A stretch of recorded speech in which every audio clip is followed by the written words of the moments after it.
Ako po si Bennett, isa sa mga apo ni Doña Elena, anak ni Philip at Zenny.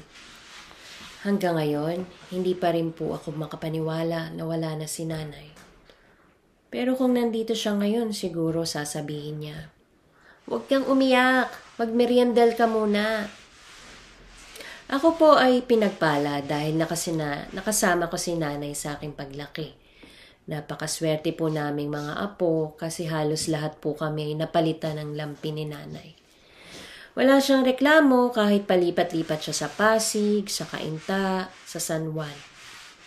Nung nakakasama namin siya sa bahay sa Pasig noon, dalawa lang po ang pinaka-naaalala ko.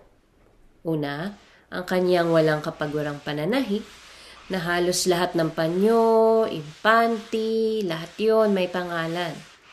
Lahat din ng uniform ko, siya yung nagtahi. Nahihiya pa po ako nun sa mga kaklase ko kasi naiiba yung akin. Pero ngayon, napatanda na ako, naisip ko, isang pribilehiyo pala yun na ipinagtahi ako ni nanay. Kasi hindi naman lahat ng lola ginawa yun sa mga apo nila, di ba? Ang pangalawang hindi ko po malilimutan ay yung kung paanong mayat-maya niya kami pinapakain. Samantalang kami nakatutok lang sa paglalaro, sa computer, sa PlayStation.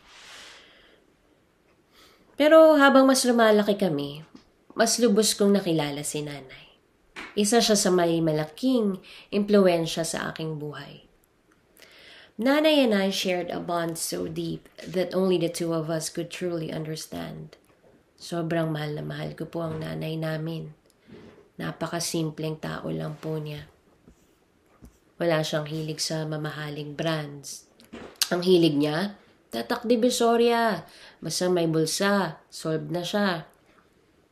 Siyempre, suot niya yung relo niya 24/7. Hindi mo yun mapapatanggal sa kanya. Pag tinanggal niya yun, parang nawala na din yung superpowers niya.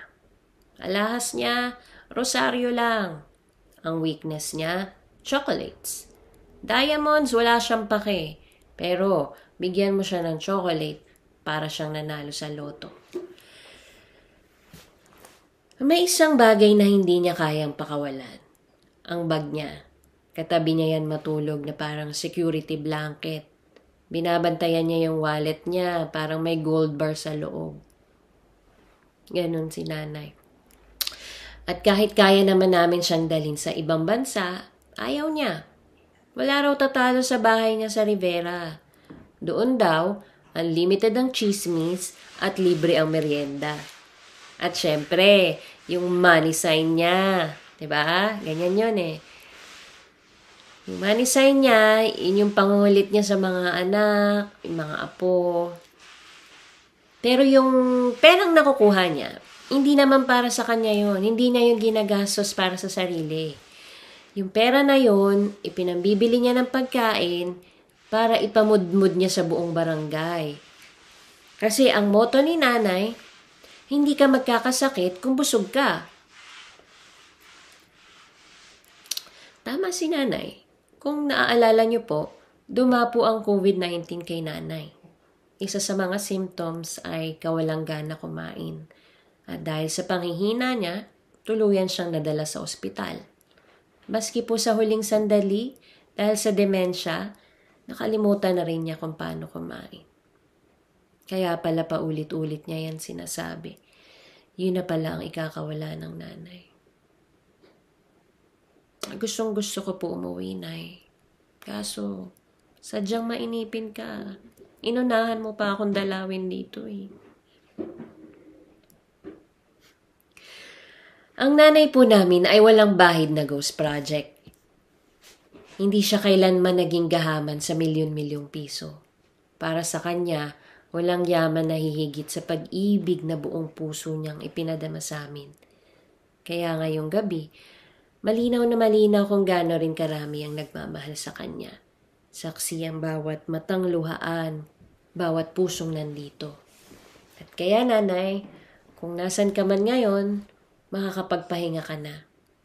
Wala na ang kirot ng iyong rayuma, ang pagkapundi ng iyong mga pandinig, ang pagkalabo ng iyong mata. Wala na ang high blood, wala na ang demensya. Lahat ng yon napalitan na ng liwanag, ginhawa at kapayapaan. Mahal ka namin, Nay. At sa pag-uwi mo sa katahimikan, naway yakapin ka ng pag-ibig na walang hanggan. Sobrang mamimiss ka namin, Nay. Iba yung kakulitan mo eh.